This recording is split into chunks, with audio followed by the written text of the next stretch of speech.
A sua vida nunca mais será a mesma depois desse vídeo. Vocês estão reparando que essa mulher está no trailer? Essa é a cozinha do trailer dela.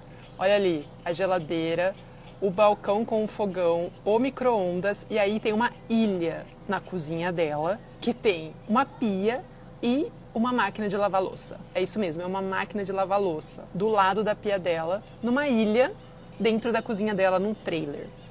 Pois é, meu medíocre sonhador, quando você acha que você já está avançando na vida, você percebe que as pessoas já foram muito mais além do que você acha extraordinário.